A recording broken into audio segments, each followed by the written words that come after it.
Talata fahaenina amby folo ny volana septambra taona 2024 ampifaliana ary tompoko vavy sy tompoko lahy no ahafahana indray mifampiresaka amintsika rehetra taorinan'izay 5 andro ny tsarana kely araka nefa nambara izay nanaovana ny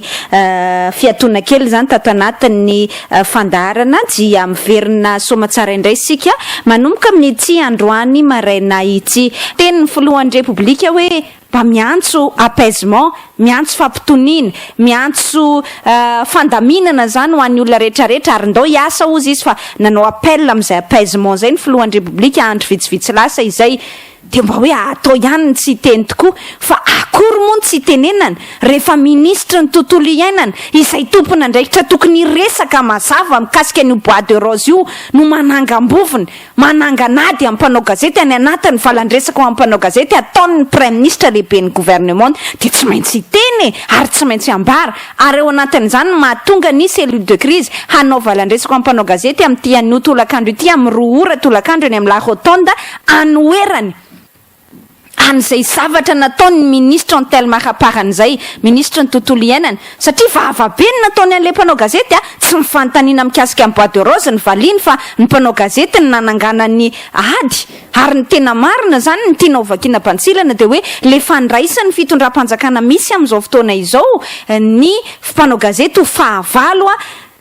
tiana ihany ary tiana tokoa ny zotra makany amin'le lalan'ny fampitoniana nambaran'ny filohan'ny repoblika fa rehefa androany kosa ny filohan'ny repoblika miteny hoe andao anao apaisement 2-3 andro aorinan'izay ny ministre izay ny tokony lehibe modely amin'izany fanaovana apaisement zany no manangatsampony mamalakira ozy ny fitenenana izay ka miady amin'ny mpanao gazety ampahy be maso anatina valandresaka amin'ny mpanao gazety ataon'ny prime ministre lehibe ny gouvernement mba mametra-panontaniana ihany hoe Heratsona ary mampianina ve ny tsy mahateny an'le mpiara-miasa aminy sa le ministre mihitsy nefa tsy miraharaha an'le teny nataon'ny filohan'ny repoblika ka mahatsiaro ny tenany io nge tonga amin'le fitenenana hoe qui se sont morts veut se moucher izay mahatsiaro hoe tsetsetsina ny orony manisindelo zay ny zavatra malaza azy izany hoe voatohitohina mahatsiaro voatohitohiny Anthelma Ramparany dia raha tokony mba hanazava-tsotra mikasika an'le resaka bois de rose dia nanangam-bovona tamin'ny mpanao gazety fa mba ho asiantsika resaka eo amin'ity maraina ity ary hitsangana ny cellule de crise toery ny cellule de crise ary angatahany cellule de crise oka dia ambara mazava izay ny fialan'ny ministre Anthelma Ramparany ihany koa miampy andreo izay efa nangatahana ny fialany ary dia manomboka raha ampitso dia ambara fa ao anatiny amin'ny fomba ofisialy mihitsy zany hoe hitanao anatin'ny sary an-gazety isan'andro no manomboka raha ampitso dia ao anatin'ireo ministre ho takiana esorana ihany koa manomboka amin'ny tean'io ty moa zany amin'ny alala valandresaka mpanao gazety izay atao ny ministre Anthelma Ramparany fa hitondra n'izay fanazavana izay sika dia ny exploit farany nataon'le fitondram-panjakana dia ny fanambarana anavona sy aviavy sy tena mandrefy mihitsy ny mpanao gazety nataon'ny ministre Anthelma Ramparany izay mariako araka nefa nambarako atsika teo fa manomboka raha ampitso dia io hitanao hivoaka gazety indray zany fa manomboka amin'ny tean'io ity dia ho ambara amin'ny fomba ofisialy fa dia ho takiny ny mpanao gazety ihany koa ny fanalana azy satria tena mamotika ny tontolo ny asa fanaovan-gazety ny olona ohatran'ireny dia mahagaga curieusement ozy ny teny vahiny fa dia resaka bois de rose foana no mahatonga n'le mpitondra fanjakana amin'izao fotoana izao miady amin'le mpanao gazety ao raha zay ny tiantsika tenenina ary indrindra tadidio tsara fa resaka bois de rose nge no nahatonga ny namana mpanao gazety anankiroa ny gadrainy ty fitondram-panjakana ity zay tena nanaratsendrika azy mihitsy satria eo amin'ny setra resa-pirenena dia no tenenina mihitsy hoe tena miverina amin'le fotoana maloka dia maloka miresaka fahalalahany asa fanaovan-gazety sy ny demokrasia mihitsy Madagasikara taorina ny fanagadrana nireo mpanao gazety anankiroa raha izay dia io ministre Anthelma Ramparany io efa tao anatin'le ministre anankitelo zay voalaza tamin'izany fotoana izany fa hoe nitory andreo mpanao gazety namana atao amin'ny gazety Madagascar matin inona moa le zavatra ny antony nitoriany dia hoe ozy Rivo Rakotovao zay hoe manohitohina ny voninahiny manohitohina ny ajany amin'ny maha-olombelona azy izay fanambarany mpanao gazety zay hoe ces messieurs du bois de rose zany hoe reo olona mpanao bois de rose ireo ozy zay lahatsoratra izay manohitohina ozy izy tam'izay fotoana izay satria ohatrany hoe manendrikendrika azy ho mpangalatra zany hoe tafiditra ao anatin'izay fanaovana bois de rose izay. Eny are ndao atao hoe marina ny azy de nitorina ny mpanao gazety tam'izay fotoana izay fa motifa ny antony nambarany tam'izay fotoana izay nitorina mpanao gazety hoe tsy manana pirofo kory ianareo nefa manendrikendrika anay fa hoe tafiditra ao anatin'izany bois de rose izany milaza aminay fa hoe ohatrany hoe zany hoe zavy atao hoe mpangalatra ozy Rivo Rakotovao zay ka de mitory satria mivonahitra mihitsy mivoatohitohiny tsy manana pirofo de mba te hametraka fanontaniana koa tsika am'izao fotoana izao hoe tena tsy nandray lesona mihitsy zany ty Anthelma Ramparany ty na kely vary ray vety azy tsy mahagaga teo ihany koa moa satria fantatra hoe d'où est-ce qu'il vient avezany fiaviany teo anivony Anthelme Ramparany teo tsy hoe fiaviny ara-piaviana ara-poko zany tsy zay ny tiako tenenina fa hoe aveizy izy zany avy eo an'izy ny solombavambahoaka zay ny rahantsika rehetra nahita ny exploit zany Anthelma Ramparany zany fo nisy solombavambahoaka de tsy gagitsika am'izao fotoana izao raha io izy mamalakira zava-dozy eo amin'ny tontolo ny asa fanaovana gazety fa tsy nandray lesona mihitsiny satria tady dio fa raha tao anatin'ireo minisitra telo ny tory izy de mahalala tsara zany hoe rehefa tsy misy pirofo de tsy mahazo tenenina fa rehefa aminy zany rehefa am'ireo minisitra anankitelo reo zany de mandaitra le hoe rehefa tsisy pirofo de manendrikendrika sy manala baraka fa rehefa mpanao gazety ny teneniny Anthelma Ramparany fa hoe karamain'ny mpanao bois de rose lafo ny mpanao gazety mba hanao des formations empêcher les journalistes pour déformer amin'ny resaka bois de rose io ministre Anthelma Ramparany no miteny an'izany tsy haiko hoe pirofo taizany na azahoany an'izany tsy haiko hoe iza ny mpanao gazety hitany maso fa mipaye na tambatambazany na nanaovan'ireo mpanao bois de rose reo kolikoly ka nahatonga azy ny teny an'izany hoe vidina lafo le mpanao gazety fo vidy vola le mpanao gazety anova zavatra anao des formations de mametra fanontaniana ihany zay hoe andriamato ministre maninona raha valiana le fanontaniana le mpanao gazety le fanontaniana le mpanao gazety de hoe namoaka anarany nareo reto mpanao bois de rose isambotra andreo ary ve nareo inona ny toyany misy mondadary ary ve ary ahoana ireo olona hafa voatontonony eo amin'irezany resaka bois de rose zany impiritsika teto namoaka raha tsy resaka fa tsy edi maminirina Jean Edi na vokany listre berzika ane zany maminirina Jean Edi zany ny vokany gazety ane zany nefa nambarako teto efa nanaovana fanadiadiana teo anivon'ny brigade criminelle ihany koa ne zany aiza am'izao fotoana izao mitsotsotra le olona milamindamina ary farany teo aza de mbola hoe afaka mandeha any ivelana tsy misy IST tsisy nininina any fiatsarambela tsy zany ny endry ministre Anthelma Ramparany reto ny anarana mivoaka fa manina le tena mpanao azy ny tsy voatonina petapengy ny olona mpanao an'io ary tsika zay le teneniko anareo hoe ny anaran'izany olona zany inge tsy le navoaka ny ministre Anthelma Ramparany any azo avoaka nge ny anaran'izany olona zany ary hitondratsika fanadiadiana inge mbola petapengy ny ao anatin'izany ary maninona hoe misy olona anankiroa anarana anankiroa zany satria nitonony ny Anthelma Ramparany misy anarana anankiroa de reo olona anankiroa reo de hoe nahazo interdiction de sortie de territoire na IST satria hoe voatontonona tao anatin'ny bois de rose de aizara ny fanadiadiana toy an'le IST tsy misy fanadiadiana tsy mbola maheno tsika de rehefa antanina an'izany ny ministra de tsy mifanontaniana mivaliany fa mpanao gazety nanangana amin'ny vovony hoe soiany fa nareo en viva afangarony zany le viva sy le transition soiany fa nareo tao en viva ozy ny namoaka an'izany ahoana moa tsy afantaranareo fa tamin'ny transition tena betsaka amin'ny bois de rose nga manala ny fanontaniana petraka amin'ny Anthelma Ramparany am'izao fotoana izao zany na tamin'ny transition na tamin'ny andro margaravalmana na tamin'ny andro ndratsiraka na tamin'ny andro zava na tamin'ny ovina na tamin'ny ovina na tamin'ny moyen âge azy misy bois de rose fa misy bois de rose am'izao fotoana izao de tsy maintsy apetraka ny fanontaniana hoe inona no ataonareo mikasika an'izay bois de rose zay indrindra fa ny filohan'ny republika tenany no nilaza mazava miezinezina tamin'ny fomba ofisialy fa hoe hiady amin'ny resaka bois de rose io ko maninona ary Anthelma Ramparany am'izao fotoana izao de mahatonga atsika miteny mihitsy hoe aiza zany inona ny mesure d'accompagnement ary inona ary ny fepetra toy an'le anarana navoaka ny Anthelma Ramparany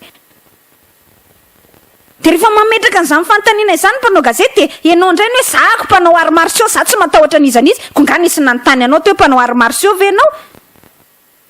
zay le ahafantarana hoe atraiza le olona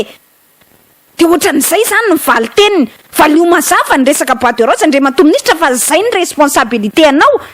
ary rehefa tonga amina trangan-javatra anao hoe le premier ministre lehibe ny gouvernement tendre voatery miala tsiny amin'ny toeran'le ministra tokony mahatsapateny io ministra hoe mametra pelana fa ny ministra ohatran'io moa tsy tsara tena metra-pialana de zay no mahatonga ny hoe ndao takina ny fialana azy fa ny fialana eo amin'izay toerana izay anengy antaniny ny fantanina izay apetraka ary io zavatra mazava fomba fanao io ary ny tenenantsika tamin'izany fotoana izany talohany ny andehanantsika fialan-tsasatra de niteny taminareo zahako nanao fampaninoana lakilosy ange ny teo anivony fikambanana AVG association voary gasy milaza manao hoe tandremo mbola tsy niainga akory ny sambo tany antala tany mananaravaratra tany de efa niteny mazava hoe isambo iainga aho tsy nietsika le fitondram-panjakana efa mamatratra entana efa mamatratra ny bois de rose anatin'ny sambo le sambo iainga ny mananara mbola tsy nietsika ihany le fitondram-panjakana lasa mihitsy le sambo mbola tsy nietsika ihany le fitondram-panjakana de rehefa petraka fe zany fanontaniana zany amin'izao fotoana izao de mpanao gazety indray nienjehana sananganam-bofona magaga ihany ary zao koa mba mampetra-panontaniana fa rehefa le mpanao gazety zany asaina mivoy an'le anarana na vokany Anthelme Ramparany mamoaka an'izany de tsy voavidy fa rehefa le mpanao gazety miteny an'le ministra hoe ataonareo inona am'izay areo anarana na voakanareo reo de lasa voavidy le mpanao gazety zany kosa aloha tena tsisy lojika mihitsy na kely azy sinema fotsiny ve zany natao tany antala ary betsaka ny olona miconfirme an'izany hoe efa avelanao lasa le sambo zay nao vao mody mitotina any zany ange zavatra sary mihetsika goavana be avelanao lasa le sambo zay nao vao mody mitotina any de hoe ay efa tena niasa efa mihetsiketsika mikofokofoka mihitsy de iny fa mody mamoaka anarana kely ianao fa le tena raindahany ao anatin'le izy tsy voakitsika tsy voatohitohiny satria manino satria ohatrany hoe Jean Edima amin'ny rina de hoe namme vola be any fitondram-panjakana tamin'ny fampelezakevitra de milamina anenge le adevitra mipetraka ao anatin'ny zandrara rehetrarehetra izany de hatramin'ny ovinina ty fitondram-panjakana ity no atsara velatsy satria manko ny zavatra misy de zao matoa le fitondram-panjakana zany voatery manangam-bovona miady amin'le mpanao gazety de satria ao raha matsiaro voatohitohiny zay le teneniko anareo to hoe zay matsiaro tsetsina ihany ange manisindelo hoe qui se sont morveux se mouche ozy ny teny vahiny fa raha ohatra moa ianao riaina reprocher raha tsisy ninina tahoranao inona nanaovanao faly teny aviavy ohatran'izany fa tsy tokony hamaly fotsiny eny hoe zao efa namoaka anarany zay reto de zao ny procédure ao ataonay manaraka mikasika an'izany resaka anarana navoaka izany tsisy ange ary ahoana ny anarana hafa efa navoaka ny mpanao gazety efa navoaka ny listra Omer Berzika ahoana ireny anarany ireny to tsy misy toy any amin'izao fotoana izao de raha tokony hamaly tsotran'izany ianao de le mpanao gazety no ahaizanao vava iza moa no nanontany an'izay fahaizanao ary marsio tsisy nanontany ny fahaizanao Anthelma Ramparany ary marsio mihitsy aloha fa elana tsiny ary marsio zany totra mbabetsaka ihany koa le mpanao gazety mba nanao an'le ary marsio fa ahoana ifanao boxe ve zany ny dikan'izany fanao sport de combat ve zany ny dikan'izany fa maninona raha le fanontaniana fotsiny valiana ohatrany tsy de tena tsy hitako izay hidiran'le fahaizan'ny ministre Anthelma Ramparany ny combat-any sy ny ary marsioany tsy hitako izay hidiran'izany amin'le resaka hoe ahoana mikasika an'le listre ny bois de rose fa avadibadika le resaka satria tsy te hitsotra amin'ny marina satria sary mihetsika fotsiny le natao tany antala hoe aviavy de nahatratrany izao de nahatratra mba tsy ilazako hoe pinatsa ozy ny teny vahiny tsy misy dika eny nge le bois de rose 500 tsy afiritratra ampitahina amin'le lasany anaty sambo mandeha milamindaminany tsy misy dikany zany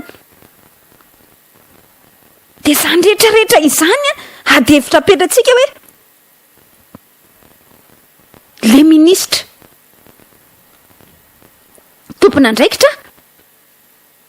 ao anatina vanim-potoana hiatsony le filohan'ny repoblika apaisement 2 andro taorinan'izay ozy ny gazety zay tamin'ny sabotsy hoe tena felaka te amaina ho an'Andriamatoa Era-Jona ary mampianina koa ny nataony Anthelma Ramparany satria maninona moa Andriamatoa Era-Jona ary mampianina nge vo niantso ndao anao fampitoniana ndao amin'izay hiasa de anao fampitoniana ve de inona mivaly nomeny Anthelma Ramparany vao maika andray izy manangam-bovona miady amin'ny mpanao gazety fa zany rehetrarehetra izany dia amaly le mpanao gazety zay aloha ngamba mety tsy mahay manao ary marsio fa zay kosa raha hiteny marina de vonina hijoro ary zay no mahatonga ny cellule de crise hitsangana satria tsy vitan'ny Anthelme Ramparany io nge maro be raha tsy resaka tamin'ny faraparany teo afa tsy lay tenin'ny ministre ny affaires étrangères ministre ny raha mbahiny inona nanaovana andreny valy anavana mpanao gazety reny hoe na hitomany eo azy nareo za tsy amaly za tsy teny na hitomany eo azy nareo inona nanaovana an'izany zany hoe tena voapirofo mihitsy ary ny prime ministre lehibe ny gouvernement ta nanaovantsika fampaninoana lakolosy hoe ahoana andre matoa prime ministre reo ekipanao reo voafeh ve sa tsy voafeh fa tohatra amin'ny teny le président de la république mivaly teny ny voamaika mamokona totondro mihitsy Anthelme Ramparany mandrangaranga amin'ny fahaizany arts martiaux aty amin'ny mpanao gazety aty de mbola ianao ihany ange andre matoa filono voan'izany resaka zany ianao milaza fa iady amin'ny boîte de rose le ministre tsy mamme na de kely akory azy fafahana amin'ny tily hoe misy bonne volonté tena iady amin'le boîte de rose nefa ianao ary midradradratra amin'ny fomba tena miezinezina mihitsy hoe iady amin'ny boîte de rose de zay ny ambaran'le ministre zany hoe tena mitsipaka an'le teny ambaranao mihitsy izy ko tsy miala ve mampety azy rehefa tsy miala moa izy de angatahana fialana ary zay no resahana ao anatiny io resaka valandresaka mpanao gazety atao an'io tolakandro manomboka amin'ny roa ora eo amin'ny la rotonde na tsidika anareo io ary na tonga hiteny ao anatiny izay resantsika izay hoe raha io resaka boîte de rose io tsika moa nandritra ny fotoana fialany sasatra iny ihany koa dia nitoy iny fanadiadiana betsaka izay natao manodidina ny boîte de rose io ary dia amoaka ary amoaka tsy mijanona n'izany resaka boîte de rose izany tsika mandrapisy tokoa ny fandraisana andraikitra fa miala tsiny fa ty resaka boîte de rose ty foana nohatra ny mampiady an'le mpitondra fanjakana amin'le mpanao gazety satria maninona misy zavatra tiana afenina ave ao boîte de rose ny natonga ny mpanao gazety ny gadra boîte de rose ndray amin'izao fotoana izao mahatonga andreo Anthelme Ramparany tena manao azy hoe je suis l'homme za zany tena draiko mpanao arts martiaux combat de inona moa sport de combat de ho hitatsika io zay rehetrarehetra izay satria io resaka boîte de rose io tsy angina ary ivoaka foana raha mbola misy koa ny fafaham-panao gazety manao investigation de ivoaka io ka de asakasaka ministre Anthelme Ramparany amin'izay fotoana izay hoe hatraiza tokoa zany le fahaiza manao an'le sport de combat na le arts martiaux ao anatiny izay resaka izay ary hatraiza tokoa izay vava ataony amin'ny mpanao gazety zay rehefa ho avoaka ny mpanao gazety ny tena resaka marina mikasika an'io ary toy io zay nge anisan'ny fanarahany mpanao gazety fanarahany cellule de crise ny amoaka tsy mitsahatra n'io resaka boîte de rose io ahitana ny tena marina ao anatiny ty raharaha ty